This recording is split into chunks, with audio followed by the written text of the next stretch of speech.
And so what would you call like the root of seduction then?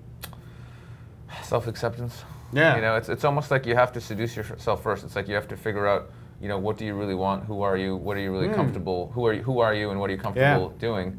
And it really took from like me being like 17 years old and doing stand-up comedy, getting to a certain point up till when I was like, you know, whatever, late 20s, and then getting into pickup and then really going much deeper in the lessons. And I think it really just shows you that it doesn't matter where you are, you're always developing. Yeah. But you just have these points where you just go, oh, I'm a different person now, or this has changed, or this has changed. But I think it can be, it can have a dark and a light side, because we've certainly seen plenty of guys who got into seduction and are coaches still today, who it's really reinforced masks and actually made them lose their soul, essentially. Because even if they become effective at kind of hustling drunk girls into bed, or you know, having some basic level of results, they've totally lost their personality, and it's just buried under this pickup mess. Yes. I had a guy come up to me today, well, not today, yesterday, last night, in tears, like he was trying to tell me something, and he was, you know, he was on the verge of tears, and there were a couple of tears, and he was just saying, hey, dude, man, I used to do all this really weird,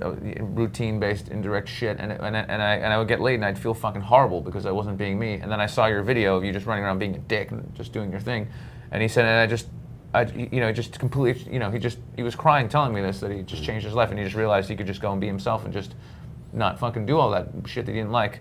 And it's like, yeah, it was really powerful, and I've never had a fucking crier before, so it was kind of cool. Oh, we've seen plenty of tears. You've seen me cry. Yeah, I've seen you saw cry. you cry once. Sure. I was jealous once because at the first direct dating summit, somebody came up to Alan Roger Curry and said to him that he was their father figure, and the guy's father had actually been killed by, you know, because he had an affair, and some dude he had an affair with some dude's wife, and somebody came and fucking killed the guy's It's gonna happen to me father. one day. No, seriously. And then he never had a dad, and Alan had been this guy's father figure for years, and he like broke, and he told the story, and I was like, holy fuck, this is crazy. And I was like, I never get any crying guys coming up to me, so I finally had one. So I felt At some point, you'll probably be sick of it. You know, just like, okay. We have that on Euro. There's always a couple on Euro too who break down because they realise that they've been living a lie, essentially. Yeah. I mean, I think that's something to be wary of in any kind of personal development pursuit, because you see that in like kind of hippie circles or spiritual circles where this spiritual narcissism happens, where I'm so spiritual, or you know, in worlds of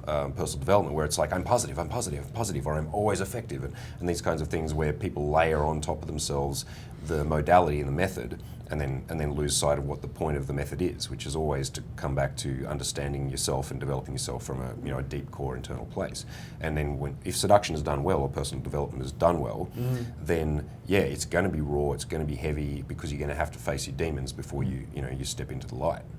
That's the thing, and that's what I think sucks about the way most people get into this, which is like reading the game or something like that. There's no depth. There's no deep. It's just like, here's a bunch of crazy. There's just no real depth, and I think real coaching and real, you know, it really comes down to dealing with deep internal fucking shit and getting through it and becoming a better person. And when you really, again, accept yourself and you're like, okay, I've dealt with that, it's cool, and you move on, then only can you really go out there and have amazing experiences with other people.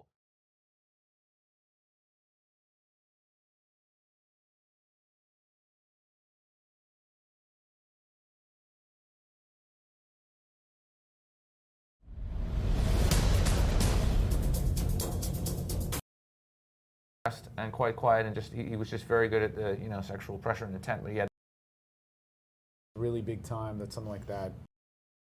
so crazy if you're not already More understanding of your mortality, and so that was a big thing. And so, you know, to us are becoming normal again. So That are already kind of being documented. we and make money at it. So why wouldn't I do that? So same thing, getting my book out, got a couple of products lined up, and as I came more into kind of loving me and accepting who I am and just being okay with myself. Just be careful. Pretty hot, man. If I had that on my balls, I'd be telling you to press. I was in London and was madly in love with this girl, like just completely head over heels, and like this is the girl for me. It was crazy. And then I meet this guy, and we have this great thing, and we're just like, wow, this could be so much fun, what we're gonna do, and whatever. And he's like,